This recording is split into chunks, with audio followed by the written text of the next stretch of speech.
অসমীয়া শিপিনীয়ে তাঁতশালত সপোন ৰচে। আমি দেখুৱাম এক পৰিৱেশ নামেৰি ৰাষ্ট্ৰীয় উদ্যানৰ কাষৰ এই যি ধাৰিকাটি গাঁও, পৰ্যটকক হাতবাউলি মাতে প্ৰাকৃতিক শোভাবৰ্ধন এই নামেৰি ৰাষ্ট্ৰীয় উদ্যানে। আৰু প্ৰায় প্ৰতিদিনে বিশেষকৈ এই সময়ছোৱাত বিভিন্ন পৰ্যটক আহে আৰু এই গাঁওখনৰ যিসমূহ আত্মসহায়ক গোট আছে, বিশেষকৈ মহিলা, তেওঁলোকে স্বাৱলম্বিতাৰ এক বাট দেখুৱাইছে আৰু বয়ন শিল্পৰে তেওঁলোকে আগবাঢ়ি গৈছে। আমি দেখুৱাইছো পৰিৱেশটো এনেদৰে এতিয়া তাঁতশালত এয়া এগৰাকী মহিলা ব্যস্ত। মই কথা পাতি পুনতে দেখুৱাই লৈছো। এয়া এই মুহূৰ্তত এয়া মাকৈ খিটখিটনি শুনিবলৈ পোৱা গৈছে। সুন্দৰ ৰূপত তেওঁলোকে যি বয়ন শিল্প, সেই বয়ন শিল্পৰে স্বাৱলম্বী হোৱাৰ তেওঁলোকে বাট মোকলাইছে। বাইদেউ, কেতিয়াৰ পৰা আপোনালোকে জড়িত? মানে এইবোৰৰ লগত কেতিয়াৰ পৰা জড়িত? এইবোৰৰ পৰা মই সৰুৰ পৰাই ক'ব বুলি আৰু মই 10-12 বছৰ আইতাই শিকাইছিলে। আইতাৰ কি কি কাপোৰ বয় ইয়াতে? ইয়াতে মেখেলা চাদৰ বওঁ, গামোচা বওঁ, চাদৰ, চৰ, এৰী, পাত, তেনেকে। আৰু মিচিং জনগোষ্ঠী গালে বওঁ। হয়, গালে, টঙালি, মফলা, লুমা, তেনেকে বহুত ধৰণৰ কাপোৰ তৈয়াৰী কৰা হয় ইয়াতে। কিমান সদস্য আছে গোটটোত? আমাৰ গোটটোত 15 জনী আছে। 15 জনী। আপোনালোকে এই যি বয়ন শিল্পৰ লগত জড়িত হৈ আছে, ইয়াৰ পৰা চলিব পৰাকে হয়? চলিব পৰাকে হয় বুলি কওঁতে উপায় নাই, খবলৈ মানে হেৰি নোহোৱা হৈ যায়। যিবিলাক কষ্ট হয় ন, শিপিনীৰ কষ্ট হয়, যিমানটো সূতা দাম হয়, ফুল বাচওঁতে কষ্ট হয়, এইবিলাক যিবিলাক মানে হেৰি কৰে, বিক্ৰী কৰোঁতে মানে বহুত বাৰ্গেনিং কৰে। কষ্টৰ লগত মানে হিচাপ কৰিব গ'লে একো নাথাকে মানে। বিশেষকৈ এই সময়ছোৱাত বিভিন্ন দূৰ দূৰণিৰ পৰা পৰ্যটক আহে, তেওঁলোকে ক্ৰয় নাই, কিনে নাই কাপোৰ?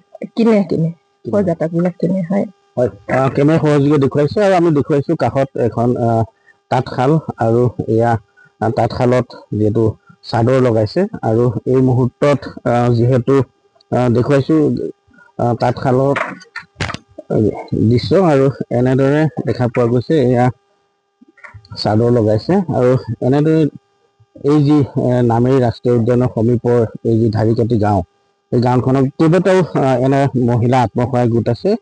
আৰু এই গোটসমূহে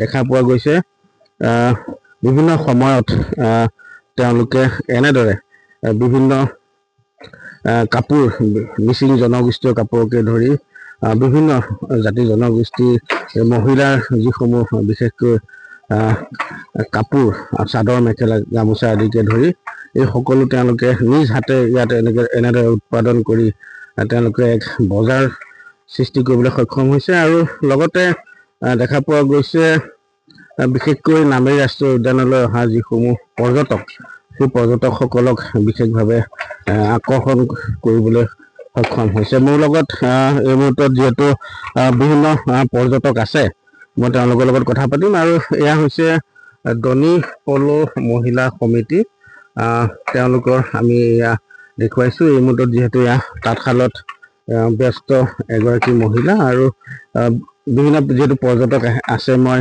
তেওঁলোকৰ লগতো কথা পাতিবলৈ চেষ্টা কৰিম। দাদা, ক'ৰ পৰা আহিছে? আমি তেজপুৰৰ পৰা আহিছোঁ। হয়, বনভোজৰ বতৰ, বনভোজ নাই, সেইটো উদ্দেশ্য লৈ আহিছোঁ। আজি লগে ভাগে বন্ধু বান্ধৱ ভাইটি কেইজনমান আহিছে, একেলগে বোলো ইয়াতে বনভোজটো কৰোঁ। কাপোৰ কিনিব লাগিব নহয়, তাকে ভাবিলোঁ। এতিয়া যাওঁতেই আমাৰ ফটকে চকুত পৰিলে দনি পলো মহিলা সমিতি এইখন হেৰি, আৰু আগতো কেইখনমান দোকান এৰি থৈ আহিছোঁ। সঁচাই দেখি আমি আচলতে অভিভূত হৈছোঁ। ইমান সুন্দৰ লাগিছে। ইয়াতে তেখেতসকলে হাতে বোৱা কাপোৰ, আৰু দেখিবলৈ পাইছোঁ শিপিনীসকলে বৈয়ে আছে। চাই ভাল লাগিছে। অন্ততঃ আমি টাউনৰ মাজত থাকিলে এনেকুৱা পৰিৱেশ আমি নাপাওঁ, দেখাও নাপাওঁ। আৰু তুলনামূলকভাৱে আমি কাপোৰ কানিবোৰো অলপ আমি মানে দাম দৰ কৰি চালোঁ, মানে যথেষ্ট ৰিজনেবল বুলিয়ে ক'ব পাৰি। ঠিক মানে জোখতেই যেন দামবোৰ কৈছে, তেনেকুৱা যেন অনুভৱ হৈছে। আপুনি কি কিনিলে? মই মোৰ পৰিবাৰ আৰু ছোৱালীৰ কাৰণে গালে ল'লোঁ। সঁচাকৈ মিচিং যিবোৰ ইয়াতে কাপোৰ দেখিছোঁ, ভাল লাগিছে চাই, তাকে দুখন ল'লোঁ। আৰু আপুনি কিবা ক্ৰয় কৰিছে? হয়, মই ক্ৰয় কৰিছোঁ। পত্নীৰ কাৰণে চাদৰ মেখেলা, গামোচা লৈছোঁ, মিচিং কাপোৰ লৈছোঁ, বাচ্ছাটোৰ কাৰণে ৱাছকোট এটা লৈছোঁ। আৰু যথেষ্ট কম দাম বাহিৰতকৈ। আৰু আমি আজি নিজে দেখিলোঁ কেনেকৈ তেওঁলোকে বয় কাপোৰ। অভিভূত বহুত ভাল লাগিছে দৰে সমীপত আৰু কেইবাটাও মহিলা গোটৰ এইসমূহ বিপণী আছে আৰু এইটো হৈছে সোণাৰু আত্মসহায়ক গোট আৰু তেওঁলোকেও নিজ হাতে এই তাঁতশালত যি উৎপাদন কৰিছে বিভিন্ন এইসমূহ কাপোৰ আৰু তেওঁলোকে এক বজাৰ স্থানীয়ভাৱে তেওঁলোকে বজাৰ সৃষ্টি কৰিছে আৰু এগৰাকী মহিলা আছে যিহেতু মই দেখুৱাইছোঁ পৰিৱেশটো আৰু এনেদৰে তাঁতশালত এই মুহূৰ্তত দেখা পোৱা গৈছে বাইদেউ কি লগাইছে এয়া চাদৰ চাদৰ লগাইছে ন? হয় চাদৰ আপোনালোকৰ কেইটা ইয়াত মহিলা গোট আছে বৰ্তমান আমাৰতো ইয়াত আমাৰ পঞ্চায়তটো 48টা গোট আছে তাৰে আমাৰ এইটো মোৰ 5টা গোটৰ আমি জড়িত আমি 30 গৰাকী আছো মহিলা 20 গৰাকী এনেহাৰে তাঁতশাল বৈ থাকে আৰু 10 গৰাকী কাটিং কৰে আৰু মই চেলমেন কৰোঁ দেখা পোৱা গৈছে পৰ্যটকক আকৰ্ষণ কৰে বিশেষকৈ তেওঁলোকে আহি দেখিব পাওঁ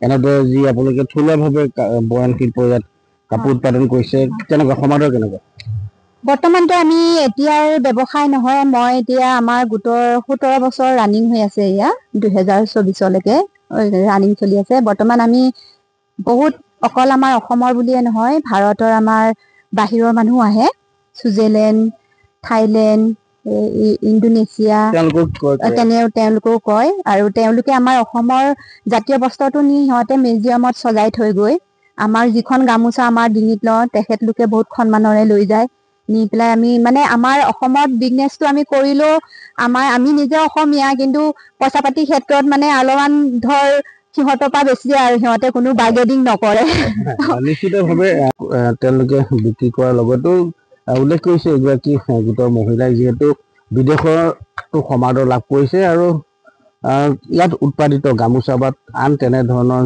চাদৰ বা অন্যান্য যিসমূহ কাপোৰ বিদেশী পৰ্যটকে আহি তেওঁলোকে মিউজিয়ামত সংগ্ৰহৰ বাবে লৈ যোৱা বুলি উল্লেখ কৰিছে গতিকে দেখা পোৱা গৈছে এই যি নতুন বছৰৰ প্ৰাক মুহূৰ্তত এই সময়খিনিত বনভোজকাৰী দলৰ লগতে পৰ্যটকক আকৰ্ষণ যিহেতু কৰে নামেৰি ৰাষ্ট্ৰীয় উদ্যানে আৰু এই সময়ত যিহেতু পৰ্যটকৰ ভিৰ বাঢ়িছে আৰু স্থানীয় এইসমূহ যি আত্মসহায়ক গোট তেওঁলোকৰ যি বয়ন শিল্পই স্বাভাৱিকতে এক বজাৰ দখল কৰা পৰিলক্ষিত হৈছে আপুনি বিচৰা বাতৰি পাব কেৱল নিউজ 18 এপত নিউজ 18 এপ ডাউনলোড কৰিবলৈ স্ক্যান কৰক এই QR কোড গুগল প্লে ষ্টৰতো পাব এই নিউজ 18 এপ